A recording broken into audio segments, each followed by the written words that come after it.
Hello everybody. Today I wanted to do a video on something a little bit different. It's a kind of a common topic of conversation amongst me and my peer group, which in this case I'm counting as older drummers. Some people might think over the hill drummers, and that may be true or may not be true. But anyway, if you play long enough, if you play hard enough, if you do this over 50 years like I have, and I play an average of 2 hours a day every day, you begin to develop some physical issues. Things don't feel as good as what they used to, and I think that's father time. I think some of that's conditioning. I think some of it's just absolutely natural with repetitive stress and the things that drummers put their bodies through. So I have over the years suffered just about every ailment you can think of on practically every limb, and I have found some equipment and some concepts that have helped me a lot. And at 64 years old, I'm still can handle a 4-hour gig and load the equipment up. Afterwards, I can sit and play through 5-hour practices, and again I still play at least 2 hours every day.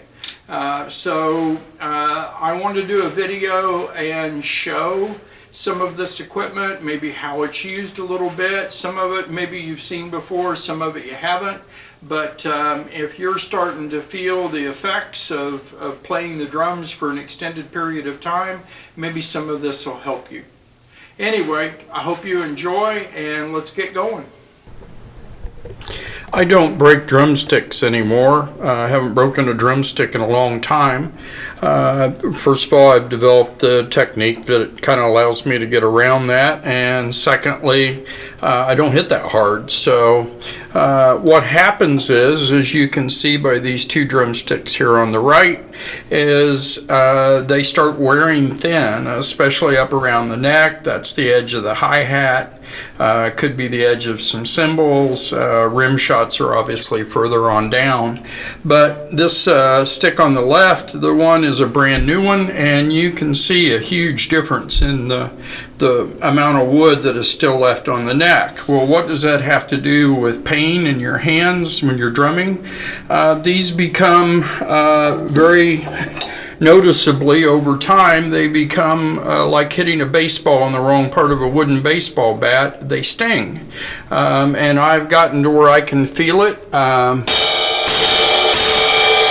in my hands, and after I play that way for a little bit with sticks that are worn down like that, I start to get a tingling, almost like an ache in my fingers, and all I have to do is just buy a new pair of drumsticks and throw the old ones away, or let let them sit on the shelf or whatever. But if your drumsticks are wore down, you're going to get more vibration, you're going to get less of the energy absorbed by the wood, and they can sting your hands. Or even if you don't feel the sting in your hands, I'm sure that your joints are taking more of a shock, more of a vibration, and for us older guys, that can be a problem. Here's another inexpensive fix, and I'm surprised that more drummers don't know about these, but when I talk to friends and post on social media, a lot of folks have never heard of them. These are Zildjian anti-vibration sticks, and they are a normal wooden stick, wooden tip. Everything feels and looks the same, except if I go to the end here, they have a rubber core. And these sticks are specifically designed to reduce the vibration that makes it through to your hand. And I'm not a doctor. I can't tell you exactly whether or not that helps with tendonitis or arthritis or other stress-related, repetitive stress-related conditions or inflammation or what, but at one point in time, I was really having problems with one of my hands, specifically my last 3 fingers. And I got a pair of these sticks and played them for just a few weeks, and I could really tell a difference. it helped me a lot. These are the price of regular drumsticks. I picked these up at Guitar Center. I think there's several places that you can order them and have them. I don't know how many sizes they make. These are 5As. But anyway, if you're in pain when you're playing, this is something that might be worth taking a look at, and again, a pretty inexpensive fix. These drumsticks are made by the company Ahead, and they have several different models of these. These are aluminum drumsticks, and they advertise that they reduce the amount of vibration that goes back into your hand by, I believe it's 5% that they say. I think some different models maybe have some different numbers. They feel and react a little bit different than a wood stick. It takes some getting used to, and they have become popular a lot with metal drummers because they don't tend to break.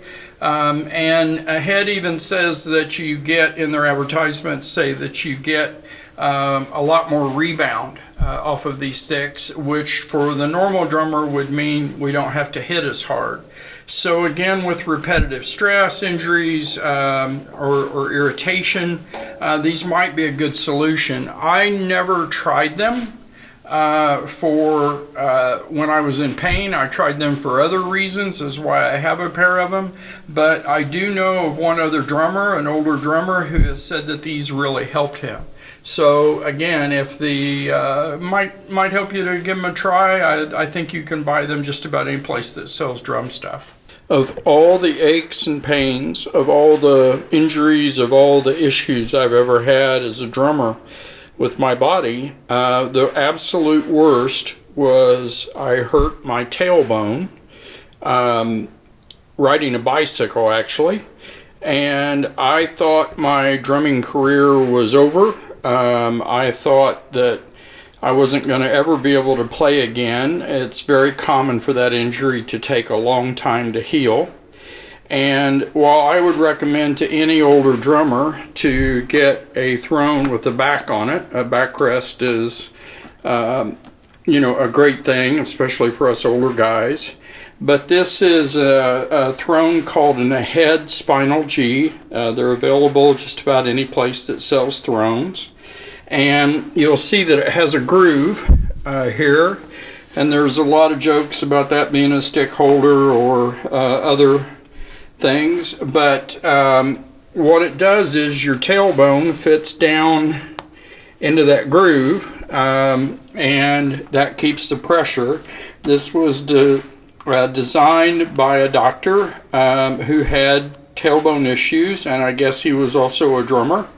And it is a miracle. If you're having problems with your lower back, with your tailbone, it really saved my drumming. I have a couple of them now that I use commonly, and I know there's a ton of great thrones out there, but if specifically for your tailbone, and the backrest is great for your lower back and those longer gigs and stuff, but specifically if you're having problems with your tailbone, you cannot beat this throne.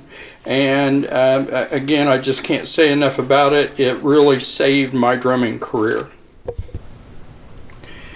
Do you notice anything different about this bass pedal?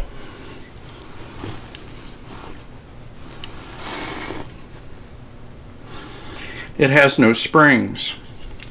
This is a Drumnetics bass drum pedal, and this was actually recommended to me by a sports medicine doctor when I was having trouble with my knee, my right knee, and I'm a right-handed drummer, and I would play for 25 or 30 minutes, and I would start tightening up, and then I would get up and try to walk after playing for a little bit longer. and my right knee would lock up and was very painful. Other than my tailbone, it's the worst repetitive motion injury I've ever had. And so I went to a sports medicine doctor and we talked, and he actually had me bring in a bass drum pedal to and sit and show him the movement. And he thought it was one of two things: that either the stability of the pedal right to left, the wiggle, if you will, when you're using the pedal, or the difference in spring tension. So this pedal I found, really just did a search on bass drum pedals that have different types of springs or don't use springs at all, and came across this Drumnetics, and this uses magnets to bring the beater back and to give resistance, and it is extremely smooth, and I still use this pedal to this day. I've had it going on 4 years now. I don't know that they make these anymore, but if you ever get a chance to find one, if you're having trouble with your bass drum foot, if you're starting to get some pain or some issues down there, switching the pedal might be a good option, and to get away from the traditional pull of the spring and how uneven it is. This took a little bit of getting used to, as any new bass drum pedal does, but it has helped me a bunch, and I use it to this day on gigs. It is faster than I am, and like most drummers, I think I've got a pretty good right foot. I can do my bottom double strokes just as well as anybody, and so that's an option. If you can't find one of these, there are actually a couple of other options. Let's take a look at one of those. This pedal is a Trick Pro V1. It's not magnets, it's a spring, but it is a coil spring, and these pedals are kind of expensive,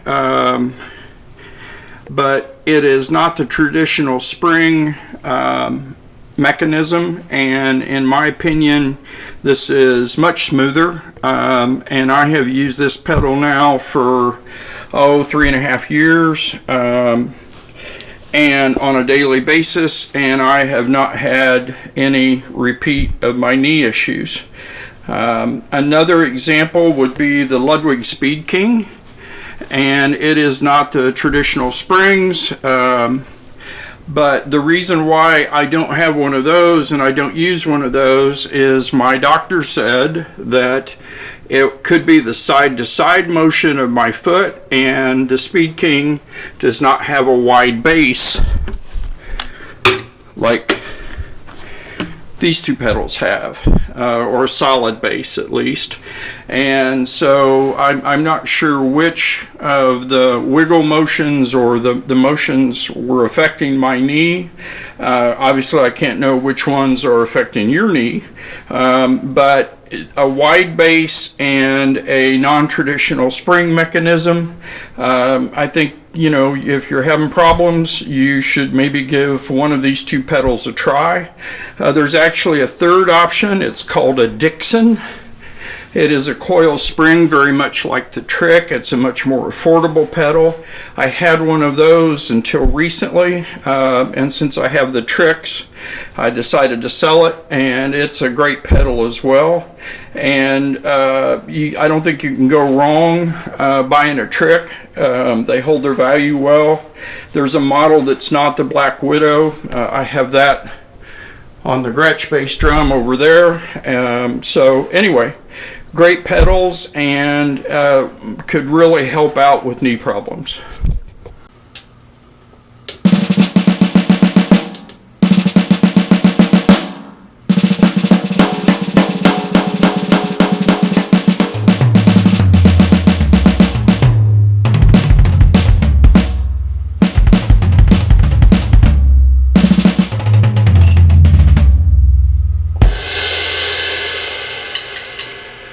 Of all the recommendations I've made on this video, I'm sure that this one is going to be the most controversial. I got into electric drums, as this set is, in 2004, kind of early on, an early adopter. I had constant battles over volume, playing in a church service. And I walked in Guitar Center one day and there was a new set of Rolands and the TD10s, and I'd already read a couple of things about them, and I took the plunge and I've never looked back. As you can see from my other videos and behind me, I love acoustic drums. I have a modest collection of snares and kits and everything from vintage kits all the way up to current day, and I embrace them and love them. But I also embrace and love electric drums. And nowadays, when I play out, probably 70% of the time I play electric drums, and that's for a couple of reasons. One is my bandmates love them. They sound the same every week. I know they're never out of tune. They can control the volume. And I can switch kits just with the flick of a switch, if you will. And we're a cover band, so I'm always trying to get as close to the original kit as I possibly can from the the original artist. I like them because they're lighter to carry in, and more importantly, they're lighter to carry out. But the most important reason and why I wanted to put them in this video is I have found in the last 3 or 4 years, I can play 4 hours on my electric kit, and I have no pain, I have no tightness, I have no aches in my joints, my fingers don't crinkle like aluminum foil when I move them that evening or the next day after the gig. If I play my acoustic drums, then I'm looking forward to some Advil the next morning to get some of the soreness out of my fingers and wrist, and even sometimes my elbows. And I have repeated this experiment several times. So if you're playing a gig and you wake up the next day and you're wondering if you've got arthritis or tendonitis or something wrong with your ligaments or something because the 4-hour gig has just caused you some discomfort, you might try electric drums. Now, of all of the topics that are online, the internet is full of, Reddit and Facebook and all of Instagram and all of them.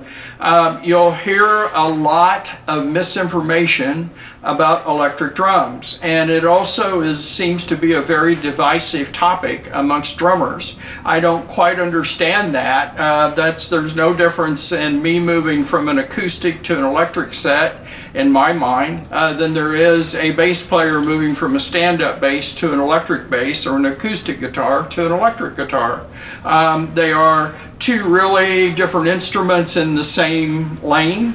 I play these the same and enjoy them the same and get the same production out of them that I do my acoustic kits. Another reason why I think these drums are less stressful on my body, as you can see, the hoops have a black soft coating on them. You can still do rim shots. And you do them on toms.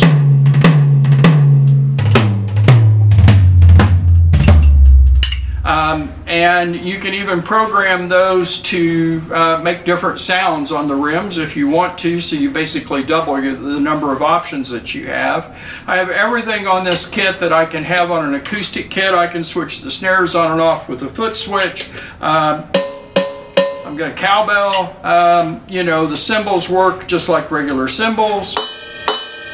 Bells work, all of that. And I think another thing that helps a lot is the sizes are somewhat smaller than they are in my acoustic kits. I have a 10, a 10, and a 12, and a 14, and I can make those toms sound like they're twice that size if I want to.